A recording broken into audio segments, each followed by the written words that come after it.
तर मी रिंकू आज स्वतःला प्रॉमिस करतो की जिम कंटिन्यू करणार, कारण आज आहे प्रॉमिस डे. मग मी कोणाला कळू नाही शकत म्हणून मी स्वतःला करून घेतला. मग काय सन्नात आला बाय बाय बोललो आणि आलो जिम मध्ये. मग हनुमंतरायांच्या पाया पडल्यात आणि लागलो वॉर्मअप करायला. तर भाऊ सोबत असं झालं. अबे साले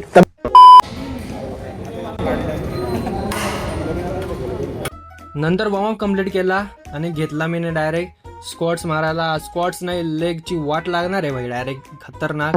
मग लेग एक्सटेन्शन 100 kg वर टाकला भाई. Full pain, full control. होय होय भाई. आता याची बारी. लेग प्रेसचे 3 सेट मारले. बापरे बाप, खतम. Bye bye Tata.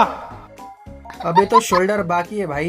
खांद्यावर रिस्पॉन्सिबिलिटी असल्यामुळे याचे 3 सेट मारले आणि घेतला डंबल फ्लाय. आज ना भावांना शोल्डर नाही, कॅनॉनचा बॉल बनणार आहे आपला. काय रेल डेल घेतले. आता तर काय हातात उलटे होतील माझे असं वाटतंय मला. मारुती रायांना म्हटलं येतो, चला जय श्रीराम, आणि निघालो हॉस्टेलला. आणि आजचं प्रॉमिस माझं असं आहे की असंच मेहनत करणार. आणि तुम्हाला पण शपथ भावांनो, फॉलो आणि सबस्क्राईब नक्की करा. भेटू उद्या. Bye bye.